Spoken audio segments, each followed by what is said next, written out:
እንዴት ናችሁ? ደህና ናችሁ ወይ? ቤተሰቦች፣ ልዩ ኃይሎች አባሎች ሁላችሁንም ሰላም ብያለሁ። እነሆ በዛሬው ዕለትም አዳዲስ መረጃዎች አሁን የደረሱን ስላሉ እነሱን ባጭሩ አሰማችኋለሁ ማለት ነው። ተመልካቾቻችን፣ አድማጮቻችን እንደተለመደው የገባችሁ ላይክ በማድረግ ሌሎችን ወዳጆቻችንን ጋብዟቸው። ላይክ የሚለውን በመጫን ማለት ነው። እናንተ ስትጫኑ እነሱ ኖቲፊኬሽኑን ይመለከታሉ።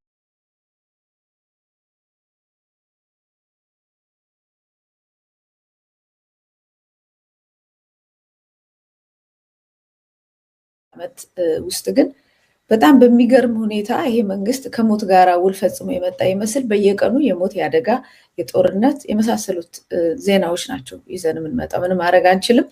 እንግዲህ እነሱንም እንደዚሁ የምርኮ ዜናዎችንም ይዘን መተናል። እንኳን ደህና መጣ። እንኳን ደህና ቆየሽ መት። ያው በጣም የተለያዩ መረጃዎችን እንደተለመደው ይዘን መተናል። በአማራ ክልልም እየሆነ ያለውን ነገር በቤተክርስቲያንም በአርሲም የአንዳንድ ባለስልጣናትን ንግግር ይዘናል። ግን ያው እንዳልሽው እስኪ እንደው በጣም የሚያሳዝን ነገር ተከስቷል ዛሬ። ከሁሉም በቅድሚያ ድምፃዊ ሰማኸኝ በለው የባህል አምባሳደር ማለት ይቻላል በኢትዮጵያ ሙዚቃ ውስጥ በጣም ታዋቂ ነው። የረጅም ጊዜ ሙዚቀኛ ነው። በስራውም በጣም የተደነቀ ነው። በቅጽል ስሙም ሰሜ ባላገሩ ይባላል። ባህላዊ ነገሮችን ስለሚያጎላ ማለት ነው። እንግዲህ በሕክምና ሲረዳ ቆይቶ በዛሬው ዕለት ማረፉ ነው የተሰማው። በጣም ለኪነጥበቡ ቤተሰብ ሆነ ለአድናቂዎቹ የሚያሳዝን ዜና ነው። ሰማኸኝ በለው አክቹዋሊ ይሄ ከመጠን ያለፈ ውፍረት ነበረበትና እሱን ማኔጅ እያደረገ ሲሰራ በዚህ በቲክቶክ በተለያየ ነገር እያየነው ነበር በቅርቡ። ራሱ ቪዲዮችን እየለቀቀ ነበር። እንግዲህ ቻሌንጅ ነው በአንድ ሳምንት ውስጥ በምን ተከታተሉኝ እያለ እኔ እንደው ሲሆን እንደ የገደለው እያልኩ እኮ ነው። በጣም ደህና ሆኖ ነበር ያየሁት። ከስቶም ብሎ ታይቶ በጣም ቀነሰ ተባለና እኔ ግን ውፍረቱም ከፍ አከሳሱም ይሄ አግሬሲቭ ሊሆነ መሰለኝ አላቅም። እንግዲህ እኔም እንዳንቺ ተጠራጠርኩ።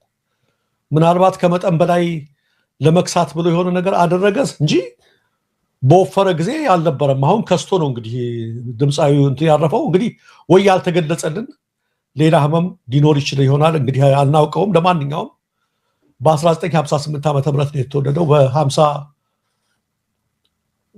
ዓመቱ በ58 ዓመቱ ማለት ነው። 60 ዓመት ሊሞላ 2 ዓመት ነበር የቀረው። በዛሬው ዕለት አርፏል። የአራት ልጆች አባት ነበረ። ግን ያው እንዳልሽው እንቆቅልሽ የሚሆነው ለብዙዎች ተስፋ ሰጥቶ ነበር። እየቀነሰ መጣ፣ ጥሩ ሆነ፣ ጤናው ተሻሻለ የሚል ነገር። ይሄ ማህበራዊ ሚዲያ አንዳንዴ ብዙዎችን ሊያጭበረብር ስለሚችል እንግዲህ እንደዛ አይነት ነገር አጋጥሟል። ሰው ስለወፈረ አይሞትም፣ ስለከሳም አይኖርም ነገሩ። ስለ ብዙ እድሜም ስለሆነ አይሞትም፣ ወጣትም ስለሆነ በህይወት ይኖራል ማለት አይደለም። ሁሉንም የሚያውቀው እግዚአብሔር ነው፣ ቀናችንን የሚያውቀው። የሆነ ሆኖ ግን አንዳንድ ጊዜ የሆኑ ነገሮችን በምናደርግበት ሰዓት ላይ እንደው የተረጋገጠ በደንብ እንትን ያለ ችግሮች እንዳይከሰቱ በእኛም በኩል ጥንቃቄ ማድረግ ያስፈልጋል የሚለውን እንደ ምክር መስጠት ነው። ለአድናቂዎቹ፣ ለቤተሰቦቹ፣ ለሁሉም መጽናናትን ይስጥልን። እውነት ነው። ነፍሴ ማር። በጣም ነው የሚያሰብ። አስደንጋጭ ነው። ብዙ ሰው የጠበቀው አልመሰለኝም። እኔ ራሴ ደንግጫለሁ። መረጃው ሌላ ውሸት ሁሉ ሊሆን ይችላል ብዬ ሌሎች መረጃዎች ሁሉ ሞካክርኩና በጣም ያሳዝናል። እንግዲህ መቼም እኛ ሀገር ሰው ሲሞት እነ ማዲንጎ ምንም ድንገት ሲሞቱ ተመርምሮ በዚህ ነው የሞቱት ተብለ ተነግረን አናውቅም። ያው ዝም ብሎ መሞት ነው ኢትዮጵያ ውስጥ። እንግዲህ ምንም ማድረግ አይቻልም። ግን አይሆፕ ያለበትን ሁኔታውን ይነግሩናል ብለን እናስባለን። ለቤተሰቡ መጽናናትን ይስጥልን። አሜን አሜን። ሌላም በሀገራችን ዛሬ ትልቅ የዓለም ዜና ሊሆን የሚችል አደጋ ደርሷል።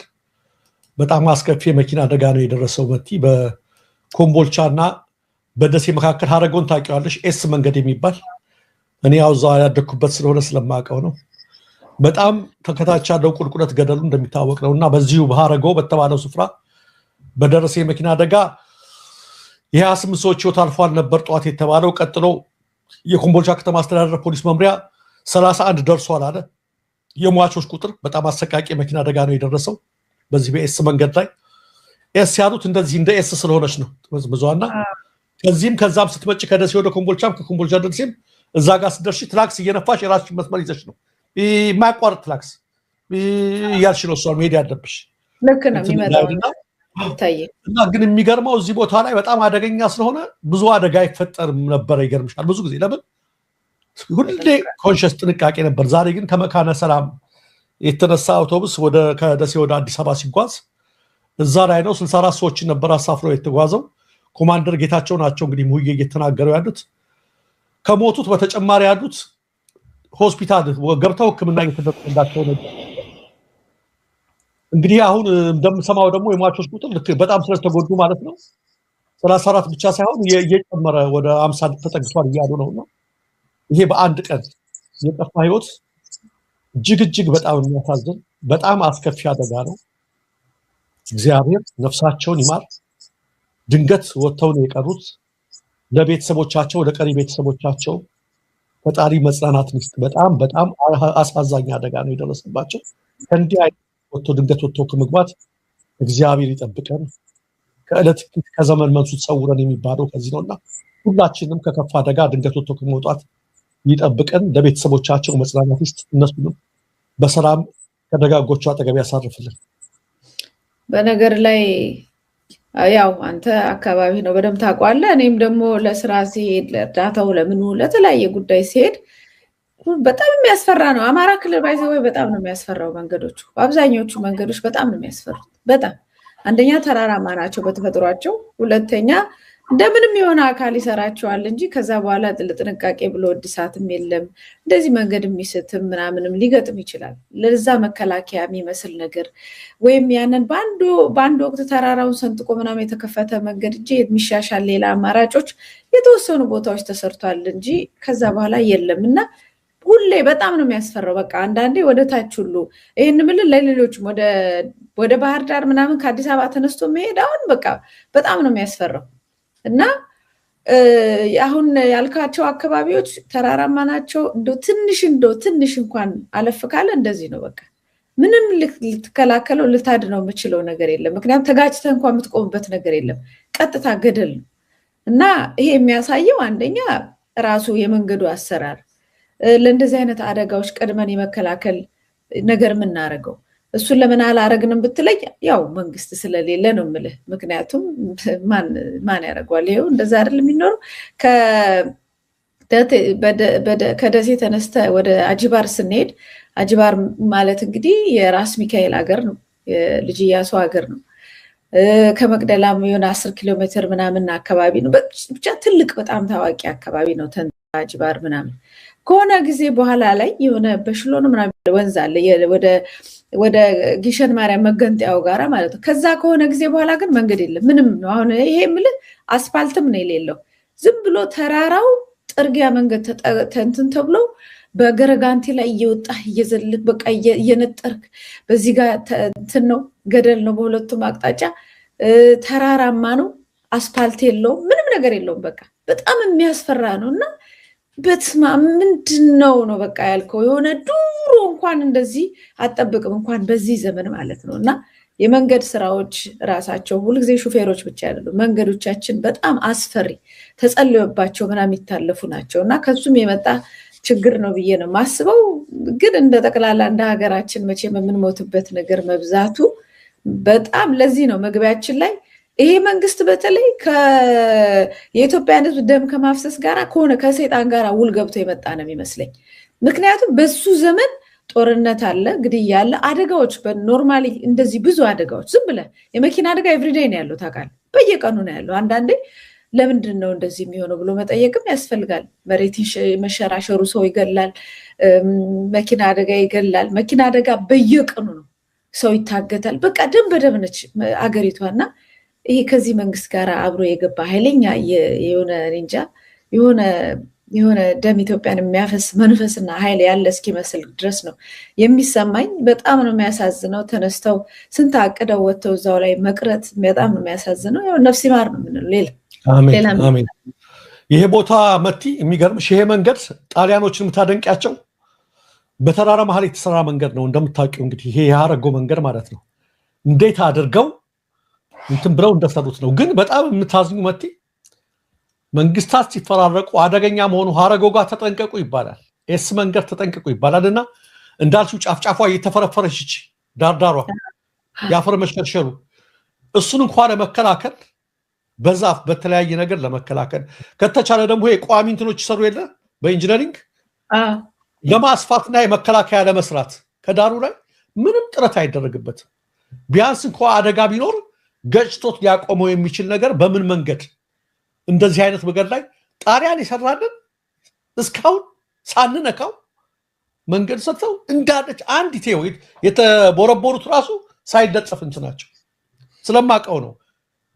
ከ10 ዓመት በኋላ የዛሬ 4 ዓመት ሲሄድ 5 ዓመት እንትን ያኔ አብይ ገባ የተባለ ጊዜ ሲሄድ ሀረጎ ዛብስና እንደዛው እንደተመላለጠ ምን እንዳለ አስተዋሻቶ ምናምን እንደዛ ነው ያለውና እንዲህ አይነት ነገሮችን የሰው ህይወት የሚታደጉ ነገሮች ላይ የያካባቢው አስተዳዳሪዎችም ምናዚ ከተማ ላይ ኮሪደር እየተባሉ ዛፍ ትከሉ ምናምን እየተባሉ እንትን ከሚደረጉ እነሱንም በጀቱንም እስኪ በምን ዘዴ ብዙ መሐንዲሶች አሏት ኢትዮጵያ ሀረጎ ጋር ያለውን ነገር ሪስኪውን ለመቀነስ እዚህ አካባቢ ምን አይነት ፈጠራ ብንጠቀም ይሻላል? እንዴት አድርገን መንገዱን እናስፋው? ባይሰፋ እንኳን እንዴት ከአደጋ መከላከል አስፈሪነቱን እንቀንሰው ብሎ እንኳን እስካሁን የተመለከተው የለም። እንደዛው እንዳለ ነው። በጣም ያሳዝናል። እንደዚህ በሆነበት ሁኔታ ደግሞ የሚገርመው እኛም አንዳንዴ አንጠነቀቅም። ማህበረሰባችን እስኪ የሾፌሮች አንደበት ያጋራንን አንድ ምስል እንደው አሽከርካሪዎች ባካችሁ ለማለት ነው ይሄንን ምስል የምናጋራውና አብጫዩ መቲ ተመልከች። ይሄ መኪና ዛሬ የሾፌሮች አንደበት ነው ያጋራል። አውቶቡሱ ይታይሻል? ማን ያለው ከዚህ ከግራ ወደሚቀር ይሄ መንገድ የማን ነበረ? ክፍቱ መንገድ ከዛ የሚመጣው የዛ ይጭነቱ ነበር። እዚህ የገባው ገደል የገባው የሱ መልሶ ቀኙን ይዞ እየመጣ ይሄ አይሱዙ ደግሞ ቀኙን ይዞ ወደዛ እየሄደ በማይቀደም ቦታ አውቶቡሱ ገባበት። ተመልከቱ የት ለመድረስ እንደሆነ እኮ ነው የሚገርማቸው። እና በጣም ሊሸለም የሚገባው ነው።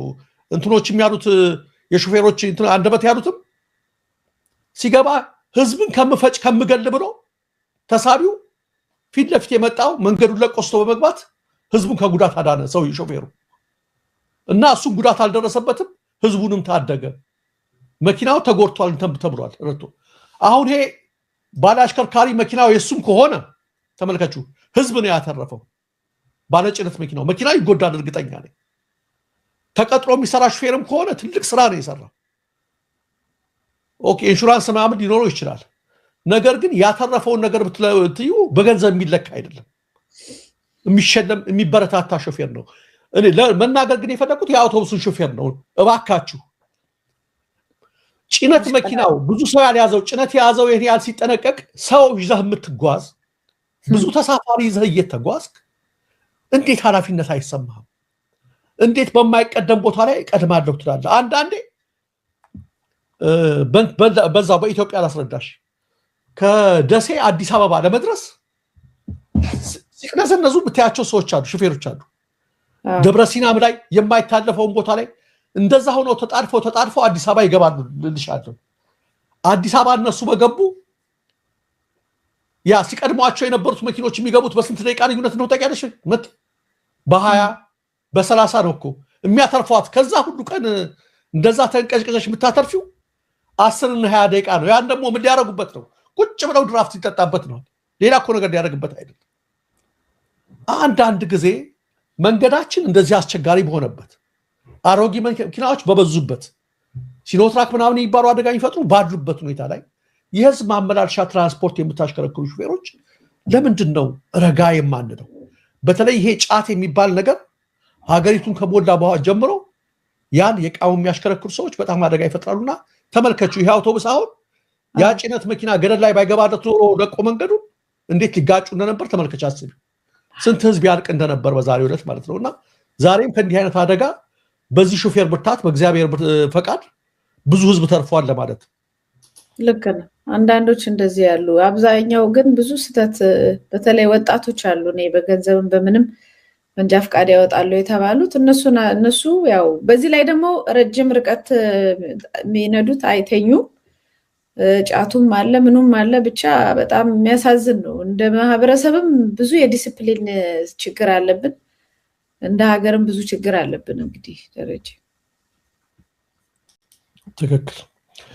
እንግዲህ ወደ ዋናዎቹ ዜናዎች ከመሄዳችን በፊት አንድ ዘገባ አለ ከመሰረት የቦሌ ቡልቡላ አካባቢ የልማት ተነሽ አርሶ አደሮች እጅግ አነስተኛ በተባለ ካሳ ወስዳችሁ ቦታውን ለማህበር ልቀቁ ቤቶች ልቀቁ መባላቸውን ቅሬታ እያቀረቡ ነው አስታውሺ የቦሌ ቡልቡላ ወደ ዳር ያሉ አርሶ አደሮች ናቸው እኛ ገበሬዎች ነን እርሻችን ከደላችን ነው እርሻም የለንም ብርም የለም መተማመኛ በሌለበት ሁኔታ አንለቅም በምንድን ህይወታችን እንድንገፋ ተፈልጎ ነው የሚል አቤቱታ እያቀረቡ ነው በተያዘም የክፍለ ከተማ አመራሮች ገበሬውን አቤቱታና ቅሬታ ለአዲስ አበባ ከተማ ከንቲባ አዳነች አቤቤ ከማድረስ ይልቅ እያፈኑብን ነው ሲሉ አርሶ አደሮች ተናግረዋል መጪው ቅዳሜ አዲስ የግንባታ ማስጀመሪያ ፕሮግራም በግዛቱ ለሚካሄድ በአስቸኳይ ልቀቁ ተብለዋል መቴ ነገር ያነሳሁት ቦሌ ቡልቡላ ነው እዛ አካባቢ የሚኖሩ አርሶ አደሮች የኦሮሞ ተወላጆች ናቸው ብዙዎች እንድናውቀው ብዬ ነው ኦህዴድ ሲሰራበት የነበረውን ፖለቲካ ዛሬም ሁሌም አይተሽ ከሆነ የኦሮሞ አርሶ አደር ተፈናቅሎ አዲስ አበባ ሰፋች የሚል ስሞታ ይነሳል ብዙ ጊዜ አዲስ አበባ ጋር አያይዘው ብዙ ጊዜ የኦሮሞ አርሶ አደርን ቦታ ያላቀቁት እነማን ናቸው ኦህዴድ እነሱ የኦህዴድ አመራሮች ናቸው እና አባዱላ ገመዳ ሌሎቹ በርካታ ሰዎች ይቅርታ ተመልካቾቻችን እንዴት ነው ኮኔክሽን ጥሩ ነው አይደለም ኮኔክሽን ጥሩ ነው አይደለም የኔ ነው ያንቺ ነው ያንተ መሰለኝ የኔ አይሰማም እንዴ ብናገረው ድምጽ አሁን ተመልሰሃል አሁን ጥሩ ነው ያለው ትንሽ ብለር ሆነ ነው ድምጽ ይሰማል እኮ እኔ ደግሞ አንቺ መስሎኝ ስለ እስታክ አረገብኝ አንቺና የኔ ነው ማለት ነው ያንተ ነው ኤኒዌይ ድምጽ ግን ተሰምቷል አይደል እስካሁን ያልኩት ይሰማል ሁሉም ተስተካክሏል እሱ ከሆነ ካሳ እንግዲህ እና አባዱላ ሁሉ ድሮ ክርስትና ሲሄዱ መሬት ነበር ይዘው የሚሄዱት መቲ ሲጠይቁ የነበሩት ማለት ነው የዛሬን ያርገውና ለኤርቢያሰብ መጽሐፉ ላይ ጽፎታል በአዲስ አበባ ዙሪያ ለተፈናቀለው የኦሮሞ አርሶ አደር አንደኛ ተጠያቂ ማን ነው አፈናቃዩ ኦህዴዶች ናቸው ራሳቸው ማንንም ያፈናቀለው የለም የኦሮሞ ህዝብን ያፈናቀሉት ልጆች የኦሮሞ ህዝብ ወኪል ነን ያሉ ኦህዴዶች ናቸው ሲዘርፉት የኖሩት ከአዲስ አበባ ዙሪያ ሲያፈናቀሉት የኖሩት ዛሬ ደግሞ ተመልከች እንደሚሏቸው ያለምንም ካሳ በመጪው ቅዳሜ ማስጀመሪያ ግንባታ በ5 ቀን ውስጥ ትለቃላችሁ እያሏቸው አሁን እነሱ ምንድነው የሚሉት አልገባቸውም አዳነች አቤቤ ጋር ቤቱታችን እንዳናቀርብ አፈኑብን ጥያቄያችንን ይላሉ እንዴ ማን ሆኖ ነው በዋነኝነት ነው የምላቸው ስለዚህ የኦሮሞ ህዝብ ይሄን እንዲያውቀው ይገባል ነው እንደዚህ በ27 ዓመቱም ይሄ ነው የተደረገው ከኦህዴድ ውጭ ፋይል ቢበረበር የኦሮሞን አርሶ አደር ገፍተው አፈናቅለው ቱጃር የሆኑ የኦህዴድ ካድሬዎች ናቸው ዛሬ የሚያውናቸው ማንንም አላደረገም ያደረገው ነፍጠኛው ገፋ ምናምን ይያሉ ባልበላበት ሌላውን ተዋልዶ ከኖረበት አካባቢ በግፍ ያፈናቀሉ ያሉት ቁማራቸውን ለመሸፈን ነው ዋና አፈናቃዮችና የኦሮሞ ህዝብ የገፉት ራሳቸው ኦህዴዶች ናቸው አሁን ደግሞ ተመልከቱ ከሰኞ እስከ ቅዳሜ ስንት ነው በ6 ቀን ውስጥ ነው ልቀቁ ያሏቸው ያለምንም ካሳ ያለምንም ተለቀናል ያሉ አቤቱታ እያቀረቡ ይገኛሉ ለማለት ነው በዚህ አጋጣሚ አንዳንድ ቦታዎች ላይ ሰዎች ተነሱ እዚህ ቦታ አዲስ ህንጻ ይሰራል ከተሰራ በኋላ እዚሁ ላይ ትኖራላችሁ የሚባለው ነገር ሙሉ በሙሉ ውሸት እንደሆነ ያው መረጃዎች እየወጡ ነው ምንድነው የሚሆነው ከዛ በኋላ ያስነሷቸዋል ከዛ በኋላ ምንም የማይረባ ካሳ ምናልባት ለቤት ኪራይ ለ2 ዓመት ለ3 ዓመት ሊበቃ እንጂ ሊገዛ የማይችል የቤት ኪራይ ካሳ ሊሰጣቸው ይችላል እሷን ይዘው ሄዱ እየተበተኑ ወደ ሩቅ አካባቢ ቅናሽ ፈልገው ይኖራሉ አይ እዚሁ ላይ ቦታችን ነው መኖር እዚሁ እንፈልጋለን ብለው አዲሱ የሚሰራው ህንጻ ላይ ለመግባት ከፈለጉ መግዛት አለባቸው ግዢ መፈጸም አለባቸው ግዢው ደግሞ በጣም ከፍተኛ ነው እንጂ ይሄ ቦታ የነሱ ስለነበረ ተብሎ በነፃ ግቡ የሚባልበት ምንም ኦፕሽን የለውም አይ በተወሰነ ገንዘብ አይደለም አቅማቸው በጭራሽ የማይችለውን አይነት ገንዘብ ይጠየቃሉ መግዛት አይችሉም ከዛ ተፈናቅለው ይሄዳሉ ሰሞኑን እንደዚሁ አዲስ አበባ መስተዳድር እንዲያወጣው መረጃ ነበር ስለ ቆጣቢዎች ነው የሚያወራው በዚህ በሰፊው መጣበታለሁ እዚህ ጉዳይ ላይ የ97 እና የ2005 ቆጣቢዎች መቆጠባችሁን እንዳታቋርጡ አንዳንዱ 200,000 ይቆጥባል አንዳንዱ 1,000 ይቆጥባል ቤት እንኳን ቢሰጣቸው ምንድነው መነሻ የሚባለው ገንዘብ ማለት ነው ዲፖዚት የሚባለው ገንዘብ የላቸውም እንዴ 10 ዓመትም 15 ዓመትም ቆጥቦ እንደገና ደግሞ አይበቃም ምንድነው ታዲያ ዋናው ዓላማ ይሄ አይደል እንዴ ይሄን ሁሉ ገንዘብ እኮ የቆጠበው ግለሰቡ ያ ሁሉ ገንዘብ ተጠራቅሞ እንዲገባ ቤት ውስጥ ነው ይሄ እንደመነሻ እንዲያዝለት ከዛ በኋላ እንደ ኪራይ ያረገ በተወሰነ ዓመት ይከፍልና ዋጋውን ይጨርሳል ከዛ የቤቱ ባለቤት ይሆናል በጣም ማዝነው ግን አሁንም ድረስ ይሄን ሁሉ ቤት ሰርተው ለራሳቸው ወገኖች ለሚፈልጓቸው ካድሬዎች እንደገና ለራሳቸው ቢዝነስ ይሄን ሁሉ ነገር አዲስ አበባ ላይ ሲያረጉ እስከዛሬ ገንዘባቸውን እየተፉ ያንን ሁሉ ገንዘብ እየተፉ ሲቆጥቡ የነበሩት የ97 እና የ2005 ተቆጣቢዎች አሁንም ቤት ያላገኙ ብዙ ናቸው ያሉት ወጥተው አፋለኝ ብለው ቁጠባቸውን አታቋርጡ ምናምን ብለው ሊያስረዱ አያፍሩም እንዴ መኖራቸው ራሱ እኮ ሊያስጠይቃቸው ይገባል እኮ በህግ እስካሁን ድረስ ምንም ቤት አልተሰጣቸውም የሚለው ማለት ነው 40-60ውን እንደምታውቀው ወዲጆች ይዘውት ነበር አንድ ሰሞን ከውጭ የገቡት ምናምን ሁሉ ጠቅላላ በተለይ ዛ መገናኛ ምናምን የነበረው ላይ ወዲድ ባለስልጣን ምናምን እንዲገባ የተደረገው ማለት ነው ለነሱ እጅ መንሻ ነው ሲሰጥ የነበረው ውጭም የነበሩት ደግሞ ሌሎች የኦሮሞ አክቲቪስቶች ምናምን አሁንም ድረስ 20 በ80 40 በ60 ኮንዶሚኒየም ጠቅላላ ገንዘባቸውን ከፍለው እየጠበቁ ያሉ ሰዎች ያላገኙ ብዙ እያሉ እነሱ እንደገና ተጨማሪ ተፈናቃይ እየፈጠሩ ከዛ በኋላ ደግሞ ከንጻውን ከሰሩ በኋላ ክፈሉ ይላቸዋል ግዙን መልሳችሁ ግዙን እና በጣም አደገኛ ነው በሰፊው መለስበታለሁ ግን ሌላም አንድ መረጃ በዚሁ ላካፍል ያው እንግዲህ ይሄ ያልኩ ነው የደም አፍሳሽ መንግስት ስለሆነ በየጊዜው እሳት አደጋው መኪና አደጋው መሬቱ ምኑ ሁሉ ነገር ተፈጥሯዊ እንኳን ቢሆን መከላከል የምችላቸው ብዙ ነገሮች ያው በዚህ ዘመን ነው እየተከሰቱ ያሉት ሰላምቲ እንደሰነበሽ ይወልሽ እንደው ያመጣብን ማአት መቼም በዚህ ዘመን በጣም አደገኛ ነው አቃቂ ቃሊቲ ወረዳ 7 ክፍለ ከተማ በትላንትናው ዕለት በድንገተኛ እሳት የ6 ተከራይ አባወራዎች ቤት ንብረቱን ሙሉ በሙሉ ነዷል አንደኛው የኔ ቤተሰብ ነው ይሉና ሌሎቹንም እንደዚሁ ይናገሩና ከዚህም አንደኛው ቤት ውስጥ ያንድ ህፃን የአመት ከ6 ወር ህፃን ነበረ ተኝቶ ነበረ እና እናትየዋ ውጪ ላይ ነበረች አብሮ ተቃጠለ ብለው መረጃ ላኩልኝ በጣም ነው የሚያሳዝነው የአንድ አመት ከ3 ወር ህፃን ማውጣት የማይቻልበት ደረጃ ላይ ደርሶ የ6 አባወራ ቤቶች እንደውም አንድ መዝናኛ ምግብ ቤት ምናምን ምናልባት ከዛ ሊሆን ይችላል የተነሳው ሙሉ በሙሉ ነው የወደሙት ምንም ለማቆም ሞክረውም ከሆነ አላቅም ያው እስካሁን ድረስ እሳት አደጋ ያው ታውቃለ እሳት ማቆም እንደማይቻል ታውቃለ ኢትዮጵያ ውስጥ ደልበሬት ላይ እንዲቃጠል ተፈልጎ ይሆን አይታወቅም 6 አባወራዎች ቤታቸውን አጡ አንዲት እናት ወጣ እንዳለች ስትመለስ የአመት ከ3 ወር ልጇ እዛው እሳት ውስጥ መቅረቱን ነው መረጃው የደረሰን ደረጃ በጣም ያሳዝናል የሚሰማው ዜና ነፍስ ይማር ነው ምንለው መቲ ወደ አማራ ክልል እስኪ አንዳንድ መረጃዎችን እንለፍና በመጀመሪያ በዚህ በሰሞኑ ህይወታቸው ያለፉ አንድ ኮሎኔል አሉ ምን ብለው የተምታታ ነገር እንደጻፉ አብረን እንመለከታቸው መጀመሪያ ተመልካቾቻችን መጀመሪያ የክልሉ የኢትዮጵያ ክልል የሙሉዳ ከተማ አስተዳደር መንግስት ኮሙኒኬሽን ስራ ኃላፊ ስራ ክፍል ምን አለ ኮሎኔል አብርሃም ወልዴ በደረሰባቸው ድንገተኛ ህመም ህይወታቸው በማለፉ የትግል አጋሮችና ወዳጅ ዘመዶቻቸው በተገኙበት በአዲስ አበባ የቀብር ስነ ስርዓት ተፈጽሟል አለ እዛው ላይ የሚሰራው ሌላውን እናውጣው ያው መረጃው ስላላለ ይሄ ደግሞ ምንድነው የሚለው ምሁር በኢትዮጵያ ካፈራቻቸው ምርጥ ታማኝና ጀግና ኮሎኔሎች መካከል አንዱ ሆነው ጠንባሮ ምርጥ ጀግና ልጅ ኮሎኔል አብርሃም ድንገተኛ ህልፈት ሰማ ከልብ ያዝኛለሁ ኮሎኔል አብርሃም በመከላከያ ሚኒስቴር የሜካናይዝድ እዝ ሜንቴናንስ ክፍል ኃላፊ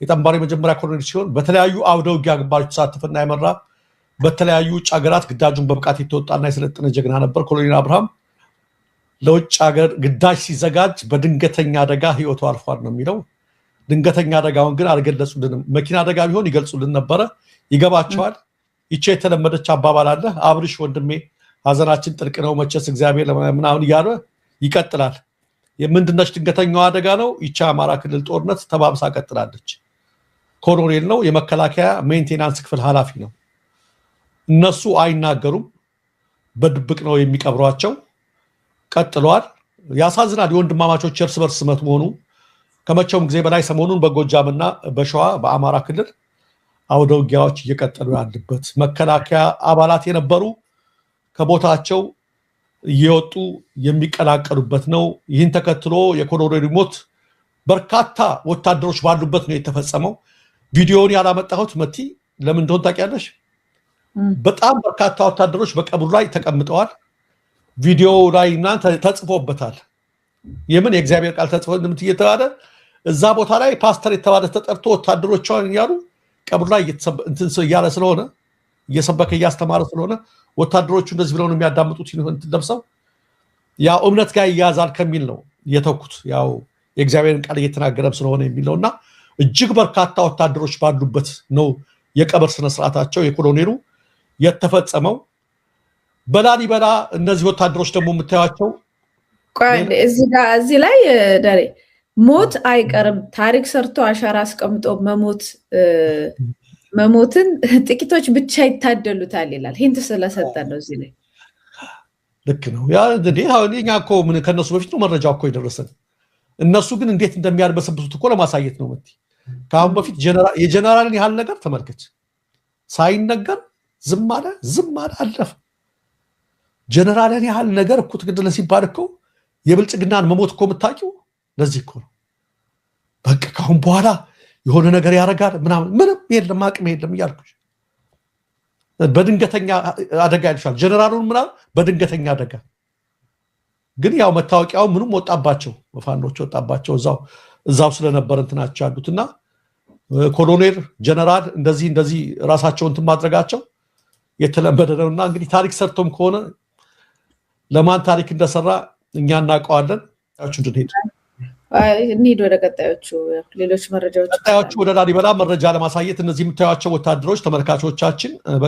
ላሊበላ ከተማ ሰፍረው የሚገኙ ነበሩ ተመልከቱ ሰሞኑን የብልጽግና ኃይሎች ናቸው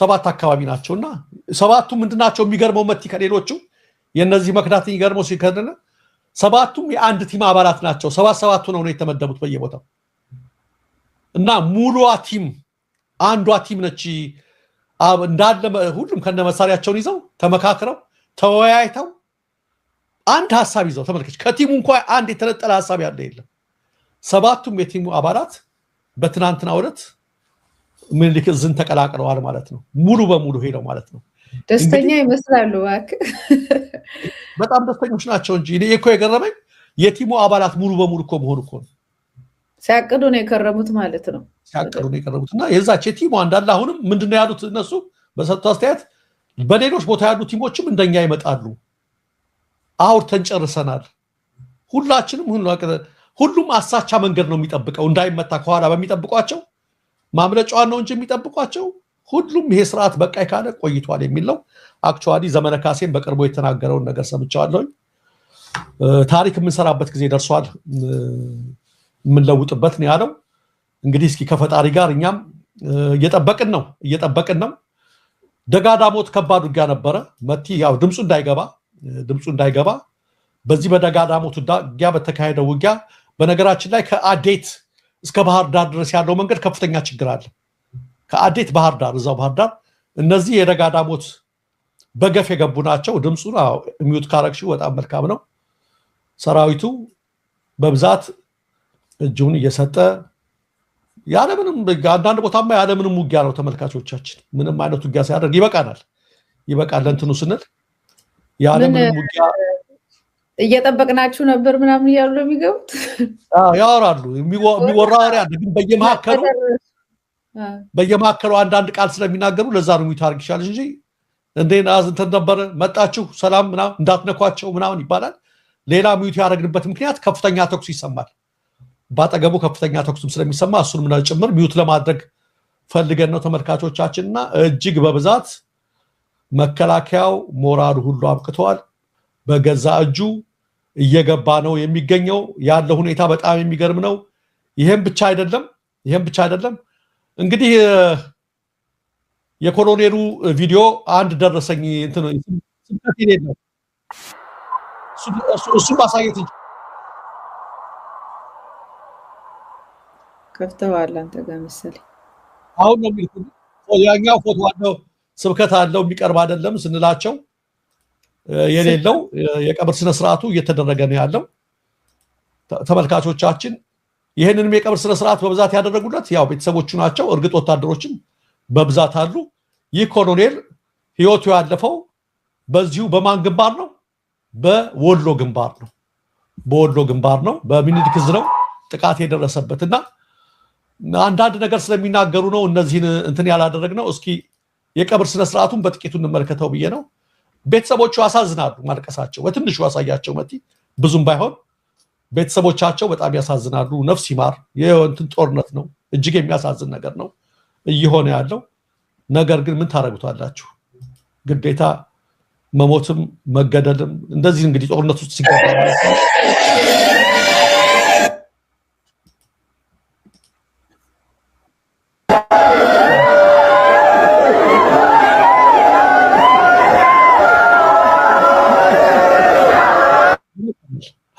እንዲመለከቱት ብቻ ነው አድምጹ በዚህ ሁኔታ ነው የኮሎኔሉ የቀብር ስነ ስርዓት የተፈጸመው ተመልካቾቻችን የጓዶቻቸው ሁሉ በጣም ያዘኑ ነው የህመምም እንዳልሆነ ያስታውቃል ሁኔታ ለዚህ ነው ታሪክ ሰርተሃል ፈሃል ይያሉት ያሉት በዚህ ሞት ተደስተን አይደለም ምን አይደለም ግን መረጃ ስለሆነ ለእናንተ መድረስ አለብን የማናቸውም ሰው መሞት ያሳዝናል ቅድም እንደነገርኳችሁ እንዲህ አይነት ሞት የሚያሳዝነው ለማይረባ አላማ ቅድም ያ ወታደር እንደተናገረው ለግለሰቦች ስልጣን ማስጠበቂያ ሲባል የወንድማማቾች ደም በዚህ ልክ መፍሰሱ ያለማቋረጥ መፍሰሱ እሱ ብቻ ነው የሚቆጨው ከሐዘን በላይ ሐዘን የሚያደርገው ድንበር በመከላከል አይደለም ወይ ሱዳን ገፍታ ስለመጣች ተብሎ ሱዳን ድንበር ላይ አይደለም ወይ ሌላ ቦታ ላይ አይደለም እየተደረገ ያለው በወንድማማቾች መካከል የተደረገ በመሆኑ ተመልካቾቻችን ለስልጣን ማስጠበቂያ ለጥቂቶች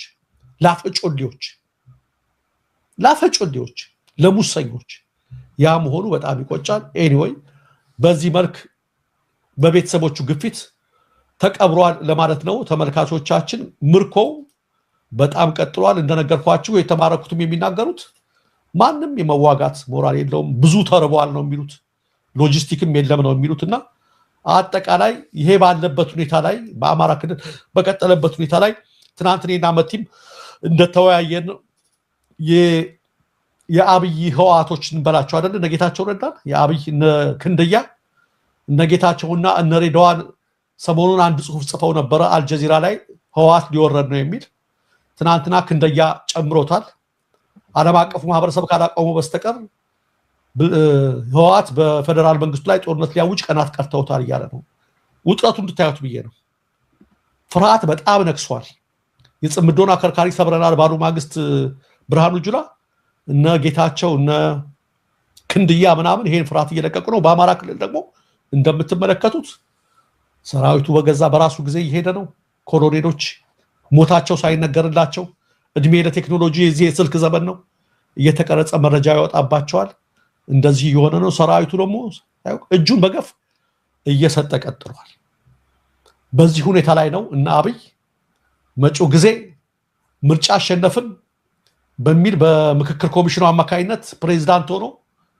ተደርጎ አሁን የምክክር ኮሚሽኑ ፕሬዝዳንት ጉባኤ ያካሂዳል ያን አደርጋለሁ ብለው እየቀጠሉ ያሉትና ነገሮች አስፈሪ ናቸው በተለይ ደግሞ ከቤተክርስቲያን ጋር ተያይዞ የተፈጠረው ነገር ሁላችሁም ታውቃላችሁ ቀጣዩ አጀንዳችሁ ወደሱ ነው የሚሆነው አሁንም የደረሱ መረጃዎች ስላሉ መቲ በዚህ በአጠቃላይ በጸጥታው በመከላከያው ላይ የምትዩ ነገር ካለ እኔ ለክሶን ሳይሆን እንደማንኛውም ሰው እና ዜጋ በጣም ያሳዝናል የሚያሳዝነው ደግሞ በዚህ ባይናችን ላይ እና ባይምሯችን ላይ የተሰራብን ነገር ገፈን ጥለን እንቢም ማንልበት ምክንያትና ዝም ብሎ ሰው እየገበርክ እዚህም እዛም በእርግጠኛነት ወታደሩ ከቤት ሲወጣ አገሩን የጠበቀ መስሎት እሱ ነው የተነገረው ግን ሄዶ ወንድሙን ነው የሚገለው ታሪክ አለፈ በኋላ ነው እንግዲህ ጸጸትም ምንም የሚመጣውና እንደው ሰራዊቱ በርግጥ የራሱን መንገድ እየያዘ ነው ከዛ ግንባር ካሉ ወንድሞቹ ጋር እየተቀላቀለ ነው ያለው እናውቃለን ግን ሌላውም ቢሆን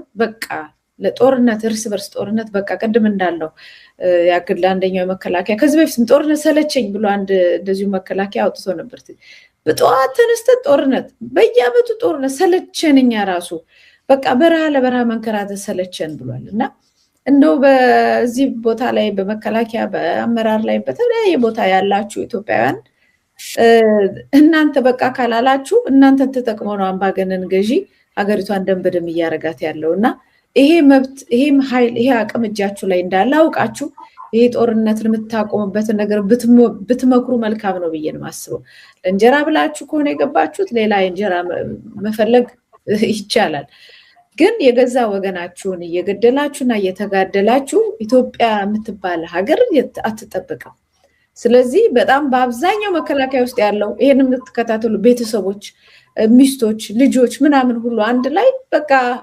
አንዋጋም፣ በቃ መዋጋት ይቁም፣ ጦርነት ይቁም፣ ሌላ መንገድ ይፈለግ የሚለውን ነገር ይዛችሁ ብትመጡ ታሪካዊ ትልቅ ታሪካዊ ክስተት ይሆናል። እኔ እንደ ውለታም እንቆጥራለን። መከላከያው ሌላው ሀገር ላይ ከዚህ በፊትም እንዳደረጉት መከላከያው ለአምባገነን መንግስት አልገዛም ብሎ ከህዝቡ ጋር ቆሞ የእርስ በርስ ደም መፋሰስን አቋረጠ ተብሎ በታሪክ የሚመዘገብበትን ገድል ብትፈጽሙ ነው እንጂ ሄደ ወንድምን መግደል ገድል አይደለም። በጣም አሳፋሪ ነገር ነው ለትውልድ የሚተላለፈው እንደውና እንዲህ የሞቱ ምናምን እነሱም እንዲህ ርር ከሚሉ ለምን ላይ አንደኛውኑ ትክክለኛ ውሳኔ ወስነው ለሀገር ሙለታ ቢሰሩልን ብዬ ነው ደረጃ።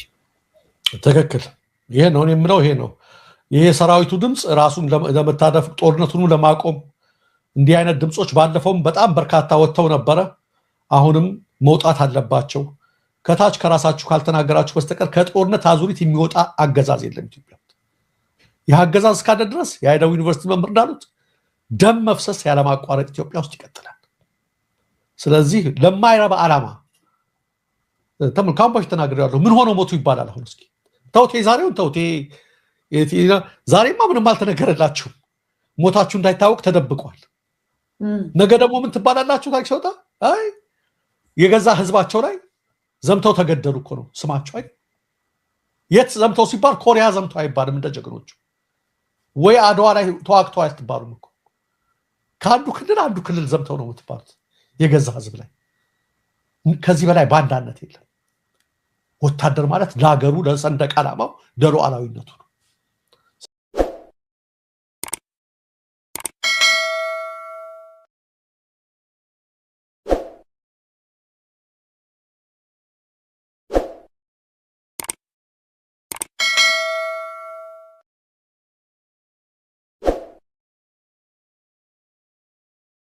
አሰላሙ አለይኩም ወራህመቱላሂ ወበረካቱ። ሰላም ጤና ይስጥልኝ። የተወደዳችሁ የተከበራችሁ የቻናሌ ቤተሰቦች ሰላም እዝነት አይለያችሁ እያልኩኝ ቤተሰቦቼ ሰላማችሁ ይብዛልኝ።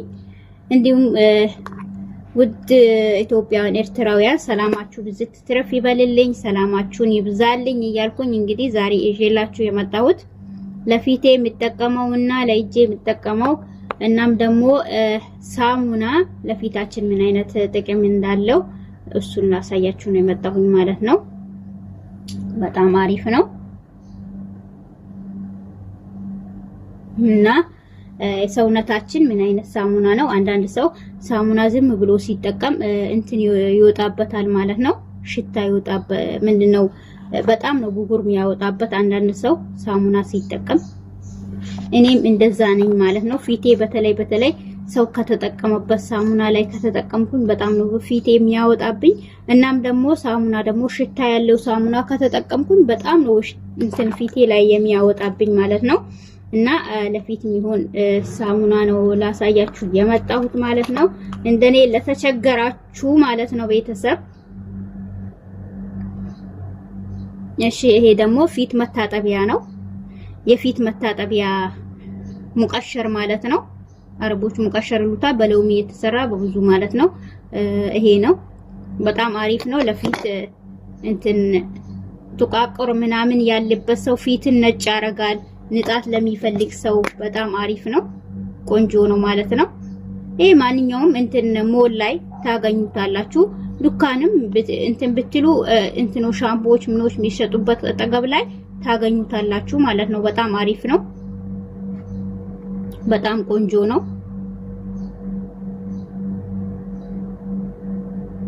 ይሄን ይመስላል ለፊታችን መታጠቢያ ሙቀሸር። ያኔ ፊታችን ላይ ጥቋቁር ያለብን ንጣት ለምንፈልግ ቀይ ለሚያረግ በጣም አሪፍ ነው። ደግሞ ትንጥዬ ካረጋችሁ ብዙ ነው የሚሆነው። በነገራችን ላይ አንዳንድ አሁን ብዙ ብታረጉም አያሳይም። ይሄ ግን ትንጥዬ ፊታችሁ ላይ ጠብ ካረጋችሁ خلاص ያኔ በጣም አሪፍ ነው። አንድ 5 ደቂቃ አስቀምጣችሁ እሽት አርጋችሁ ሚሳጅ ታረጉታላችሁ። 5 ደቂቃ ታስቀምጡና ከዛ በኋላ መታጠብ ነው ማለት ነው። ይሄ ደግሞ ሳሙና ግሪስሊኒ መቼም ማይለይኝ ይሄ ሳሙና ነው። ይሄንና ዶፍ ሳሙና እኔ ለፊቴ ሁለቱን ብቻ ነው የምጠቀመው። ሌላ ሳሙና የምጠቀም የለኝም ማለት ነው። ሌላ ከተጠቀምኩኝ ግን ፊቴ ላይ ያወጣብኛል። ይሄና ዶፍ በጣም አሪፍ ነው። ፊታችሁ ብጉርና እንትን ወጥቶ ላስቸገራችሁ ሰዎች ይሄንን ተጠቀሙ። እኔ ይሄንን ነው የምጠቀመው። በጣም አሪፍ ሳሙና ነው። በአረብኛም አለ። ይሄ ግሪስሊኒ ነው። በጣም አሪፍ ሳሙና ነው ማለት ነው። ለፊታችን ምንም አይነት አያስቸግርም፣ ፊታችን ላይ አይወጣብንም፣ ምንም አይለንም ማለት ነው። ምክንያቱም ፊት ሽታ ያለው ሳሙና ወይም በእነዚህ ሳሙና ብታጠብ ፊቴ ላይ በጣም ነው የሚያወጣብኝ ማለት ነው። ሀታ ክሬም ራሱ እንትን ሲል ያወጣብኛል ማለት ነው። ይሄ ደግሞ ለሰውነታችን ማንኛውም ሳሙና ብንጠቀም ችግር የለውም። ምናልባት አንዳንድ ሰው ሊያስቸግራችሁ ይችላል። እኔ አንዳንዴ ሳሙና በቤት ውስጥ ነው ለራሴ የምሰራው ማለት ነው። ይሄን ሳሙና ገሽሬው ብዙ እንትኖቹን አርጌ ለፊት ራሱ ጥራት ምናምን ስለሚሰጥ ብዙ ነገር ሉባን ሂጣን ምናምን አርጌ ብዙ ነገር አርጌ ነው ማዘጋጀው። አሁን አልቆብኛል። ከዚህም በፊት ሰርቼላችኋለሁ ቪዲዮን ማለት ነው። እነዚህ ለገላ ይሆናሉ ማለት ነው። ይሄ ደግሞ ለፊት ይሆናል። ይሄን ደግሞ መግዛት ለምትፈልጉ በጣም አሪፍ ነው። ማንኛውም ጀማኢያ ላይ ደግሞ ታገኙታላችሁ። እናም ደግሞ ማንኛውም ዱካን ላይ ብትሄዱ ታገኙታላችሁ። በጣም አሪፍ ነው እና ቤተሰብ ወዳችኋለሁኝ። በቅንነት ቪዲዮን ላይክ እና ሼር አርጉ። ወዳችኋለሁኝ። ሰብስክራይብ አርጉ። እንግዲህ ቅንነት ለራስ ነው ማለት ነው። አብረን እንደግላችኋለሁኝ። እንግዲህ ኢትዮጵያ ለዘላለም ትኖር፣ ሀገራችን ሰላም ትሁንልን፣ ክፉ አይንካት እላችኋለሁኝ።